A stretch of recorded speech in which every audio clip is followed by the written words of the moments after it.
Hello everyone, Tibbs316 here again, and today we're going to round out the 80s with none other than Seventh Son of a Seventh Son. Now, in the last video, I hinted at the fact that Iron Maiden was kind of going through a transitional period, or they were about to.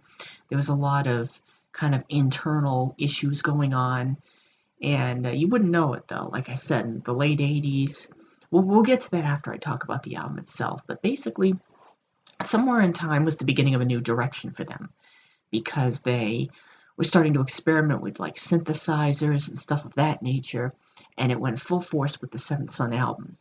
Now, what makes Seventh Son so unique is that this is the first and only album to pretty much completely be a concept. It's the idea of the concept of the seventh son of a, basically in pop culture, in the mythos, or I'm not exactly sure where it comes from.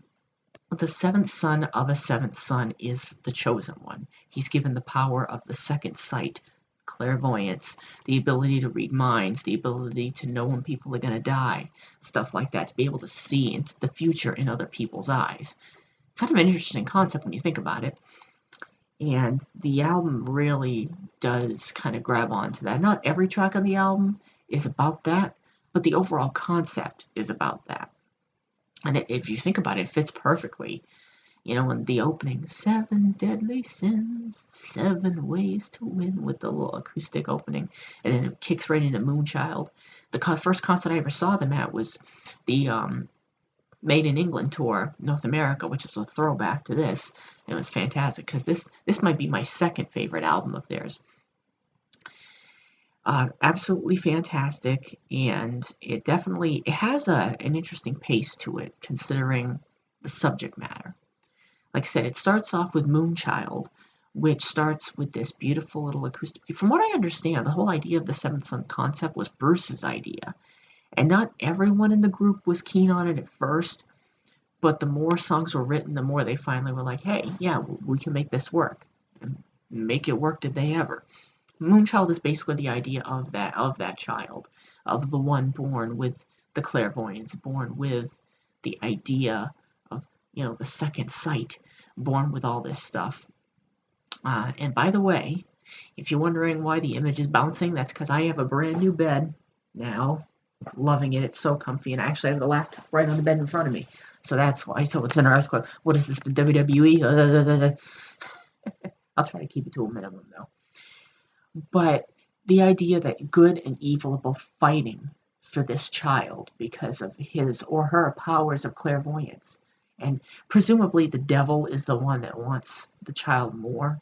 So, pretty rough stuff. Absolutely fantastic song. It's a great song when they perform it live, and everyone's like, Moonchild. Fantastic solo. It's just a kick-ass song. Infinite Dreams kind of slows the pace down a little bit. Do do do do do do do do do do do do. Very sweet, very touching, but very dark as well. Again, it ties into that whole idea of like the netherworld and being in a strange place. And again, you have to listen to it. It's one of the songs that you can't really put your finger on. You got to listen to it multiple times to really get it. And it's not a song that a lot of people remember. They did perform it live when they did this album for sure, but it's just not a song that a lot of people remember. Now the next song is one that a lot of people remember. It was a single, Can I Play with Madness? This song is basically about the chosen one going to a fortune teller and saying, basically the fortune teller telling him what his future holds, which is to burn. It's and it contains one of my favorite lyrics when he goes, the protagonist questions the fortune teller.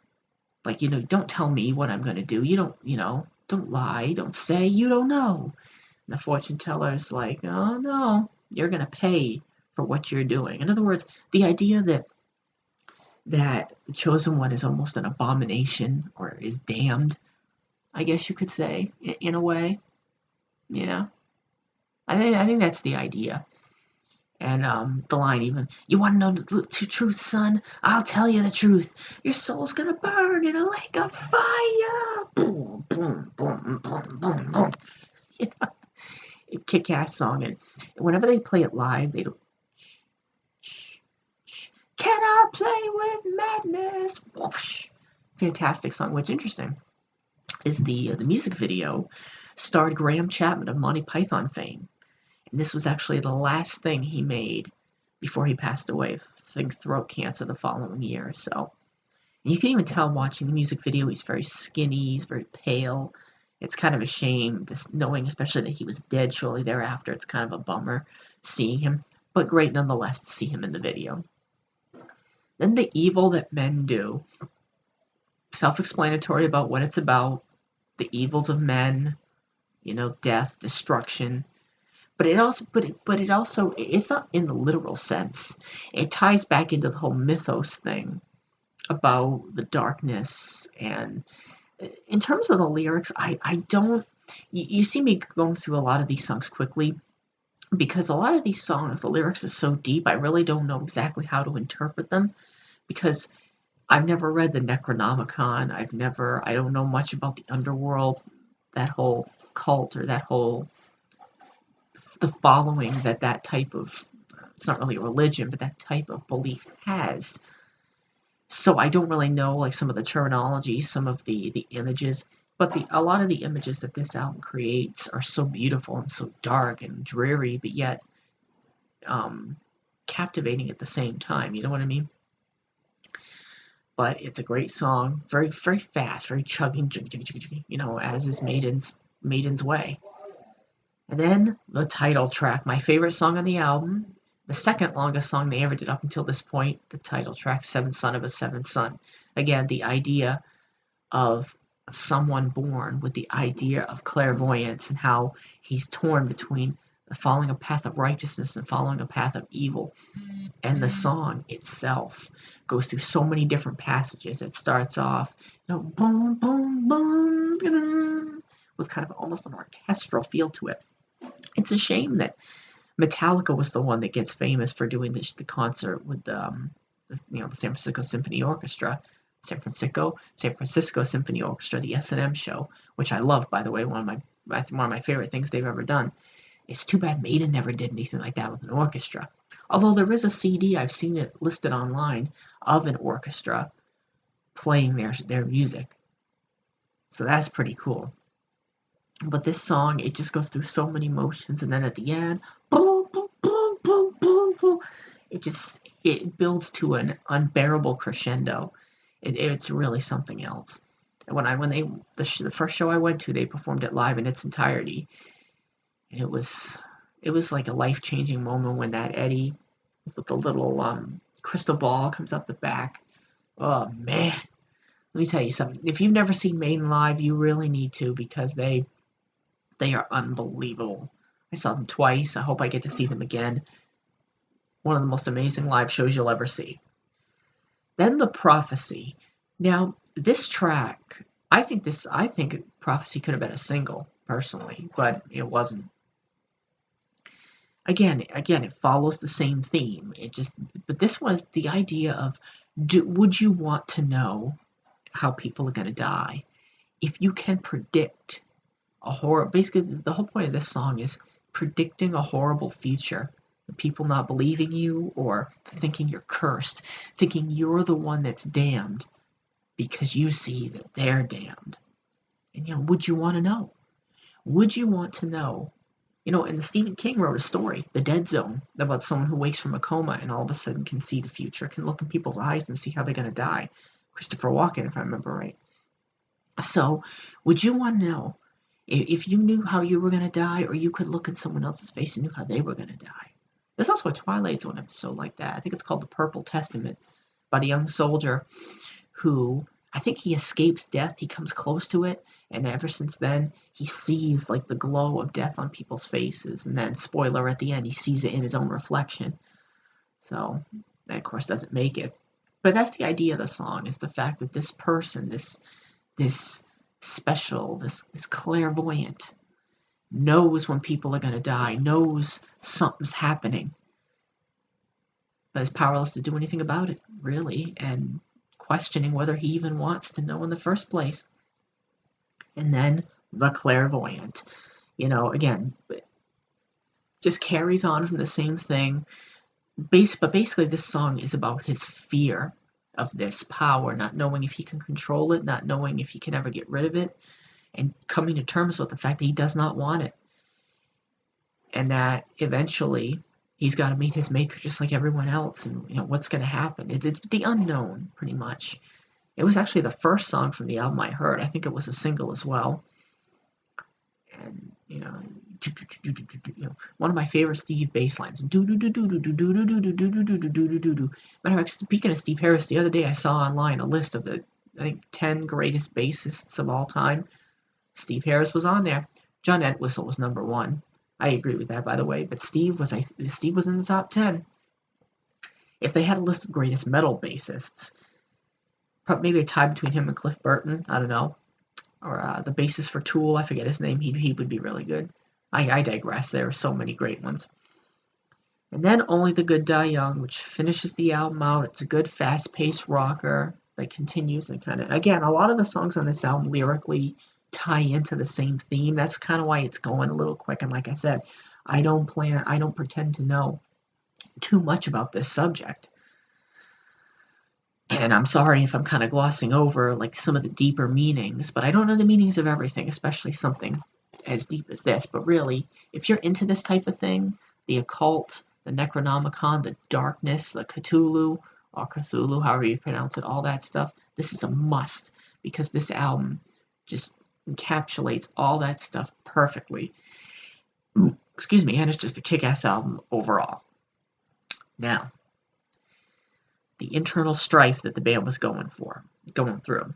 After this album, they actually headlined the Monsters of Rock Festival at Castle Donington, which is pretty cool. Awesome show. I have part of it live on the Eddie's Archive box set, but I don't think it's ever been released like on video. I don't know if it was caught on video. Although they did make a Made in England live video, which was released on DVD a couple of years ago to coincide with the Throwback Tour. Fantastic. It's really close. It's really closely filmed, too, like right up on the stage, which is something not a lot of bands did. Like, they didn't really show the crowd too... Well, they did show the crowd, but it wasn't like huge stadium shots, you know what I mean? It was more intimate. And very good as a result. Because Maiden is kind of intimate with their crowd. They're always looking people in the eye. They love their fans, and it shows. When they played Monsters of Rock, unfortunately, from what I understand, a fan died that day. I'm not sure how, whether they OD'd or got trampled or a heart attack or what. But, hey, things happen, When you get that many people in one place, something's bound to happen, good or bad. Now, Adrian. This, unfortunately, would be the last album for 12 years that Adrian Smith would appear on. The reason he claims that when they would go out and perform these songs live, they would be playing them at a breakneck speed. Now, for a thrash metal band, that would be fine, but Iron Maiden's music is a lot more intricate, it's a lot more in-depth, it's a lot more emotional. So Adrian even said, his exact words were that we were choking the life out of these songs. They were so nice and we were choking the life out of them. And it's true, if you watch that Made in England DVD now, they're playing Seventh Son so fast that Bruce almost can't get the words out because they're playing it so fast. Hallowed Be Thy Name would always get played so fast because they played it every night for all the entire decade. And I agree. It does take, you do lose something in translation when something's played that fast. So Adrian, he left the band. I can't remember exactly whether he quit or they fired him. But basically every night he came off the stage angry, upset, disappointed in himself, disappointed in the band. He didn't like the direction they were going. I don't even think musically he really cared for this album. I think because Adrian was more of a straight kind of rocker, maybe a rock purist, so he didn't really care for all the bells and whistles of all the synth stuff and whatnot. Again, I'm not him, so I can't speak for him. All I know is that he particularly didn't like the speed that some of the songs were played at, He thought that they were losing their touch live as a result. And as he puts it at the end of part 3 of the history of Iron Maiden, a year later, I was out of the band. So that is the 80s, the first decade of Iron Maiden. Man, was it 8 albums? No, 7 albums in 8 years. So that's not bad. Right? 7. First 2 within the 5 with Bruce. Yeah, so that was the 80s, and that's the end of the golden age of Iron Maiden. The 90s were not. I might not spend as much time talking about the 90s albums. I will give each one of them their own video because they deserve it.